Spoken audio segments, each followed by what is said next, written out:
मैं पूरे प्रदेशवासियों को मकर संक्रांति की हार्दिक बधाई और शुभकामनाएं देता हूं। मकर संक्रांति का यह पर्व जगतपिता सूर्य की उपासना का पर्व है और स्वाभाविक रूप से इस चराचर जगत की प्रत्येक घटना भगवान सूर्य से जुड़ी हुई है। देश के अंदर अलग अलग क्षेत्रों में अलग अलग नाम और रूपों में पर्व मनाया जाता है।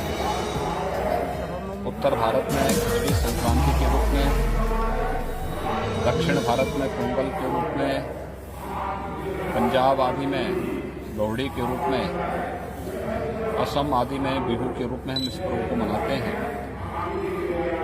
बंगाल में, महाराष्ट्र में तिलवा संक्रांति के रूप में भी इसकी मान्यता है। और इस अवसर पर बड़ी संख्या में श्रद्धालुजन पवित्र नदियों में, तालाबों में, सरोवरों में स्नान करके भगवान सूर्य को अर्घ्य दे करके भारत की सनातन धर्म की परंपरा के अनुसार दान आदि की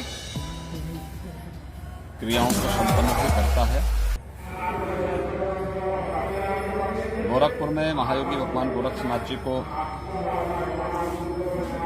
देश के अंदर से आने वाले लाखों श्रद्धालुओं के द्वारा आस्था की पवित्र खिचड़ी चढ़ाई जाती है और इसी निमित्त आज मकर संक्रांति के अवसर पर यहाँ पे लाखों की संख्या में श्रद्धालुजन आकर के अपनी इस परंपरागत आस्था को व्यक्त करने का कार्य यहाँ पे संपन्न कर रहे हैं। मेरा सौभाग्य है कि ब्रह्म मुहूर्त में अभी 4 बजे मंदिर में पूजा आदि की कार्यक्रम संपन्न होने के बाद भगवान गोरक्षनाथ जी को पवित्र आस्था की खिचड़ी चढ़ाने का सौभाग्य मुझे प्राप्त हुआ है। हजारों वर्षों की परंपरा है। इस परंपरा का निर्वहन आज यहाँ पे किया जा रहा है। इस अवसर पे संगम तट पर प्रयागराज में और जहाँ भी पवित्र नदी सरोवर हैं उन सभी जगहों पर बड़ी मात्रा में श्रद्धालुजन स्नान आदि करके इस पूरे आयोजन में शामिल होते हैं। मकर संक्रांति के अवसर पर यहाँ पर श्रद्धालुजनों के लिए पूरी सुविधा और व्यवस्थाएं यहाँ पर पहले से ही तय की गई हैं। उसमें मंदिर प्रशासन की ओर से भी, जिला प्रशासन की ओर से भी पूरी व्यवस्था है जिससे किसी भी श्रद्धालु को किसी प्रकार की कोई दिक्कत न होने पाए। और मकर संक्रांति का यह पर्व हम आनंददायक रूप से मना सकें। ये जगतपिता सूर्य की उपासना का पर्व तो है ही, ये बहुत सारे स्थानों पर किसानों की उमंग और उत्साह का पर्व भी के रूप में भी इसे मनाया जाता है। स्वाभाविक रूप से खिचड़ी का दान इस अवसर पर चढ़ाना इस बात को प्रदर्शित करता है कि हमारा जो अन्नदाता किसान है वह जब अपनी मेहनत से, अपने पुरुषार्थ से खेतों से उत्पन्न करता है तो त्वदीयमस्तु गोविंद तुभ्यमेव समर्पये के भाव के साथ अपने इष्ट को भी उसका दान स्वरूप देता है। दूसरा, खिचड़ी एक सुपाच्य भोज्य भी है। स्वाभाविक रूप से इस भीषण शीतलहरी के समय में जब व्यक्ति की पाचन क्रिया कहीं प्रभावित होती है तो खिचड़ी एक औषधि के रूप में भी वह व्यक्ति ले सकता है।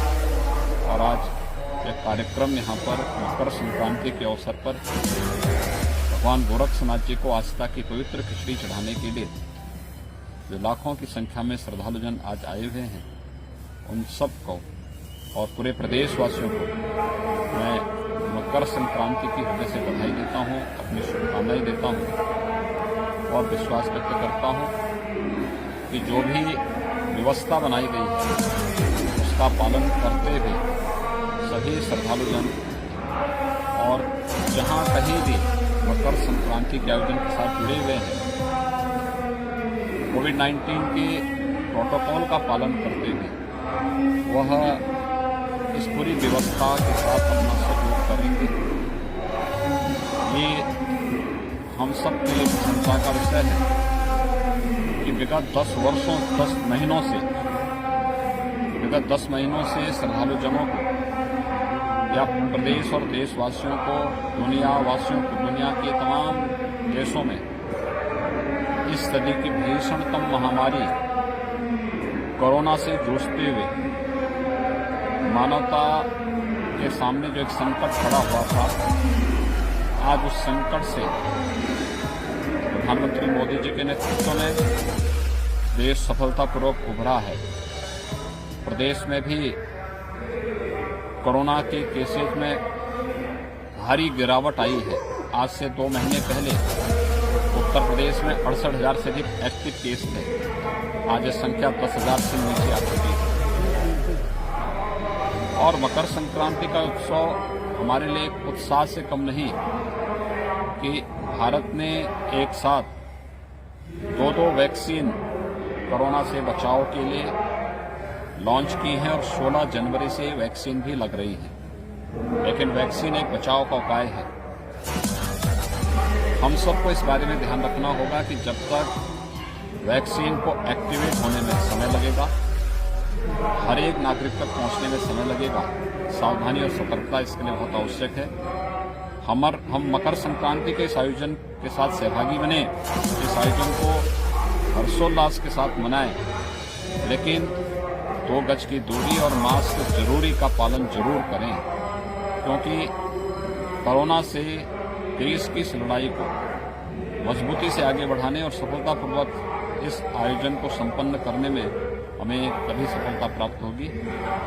मैं एक बार फिर से मकर संक्रांति के उस अवसर पर पूरे प्रदेशवासियों को हृदय से बधाई देता हूं, अपनी शुभकामनाएं देता हूं और विश्वास व्यक्त करता हूं कि मकर संक्रांति का यह आयोजन उनके जीवन में एक नया उत्साह और उमंग भरेगा, क्योंकि ये मान्यता है कि मकर संक्रांति से सूर्यदेव उत्तरायण भी होते हैं। सनातन धर्म की परंपरा के अनुसार यह एक प्रशस्त और शुभ तिथि मानी जाती है मांगलिक कार्यक्रमों के लिए। तो हर प्रकार के मांगलिक कार्य अब आज से के बाद से शुरू हो जाएंगे। तो ये उस मान्यता के अनुरूप आज की तिथि एक नए उत्साह और उमंग के साथ कई प्रकार की खुशखबरियों के साथ देशवासियों के लिए, प्रदेशवासियों के लिए है। मकर संक्रांति की हार्दिक बधाई और शुभकामनाएं पूरे प्रदेशवासियों की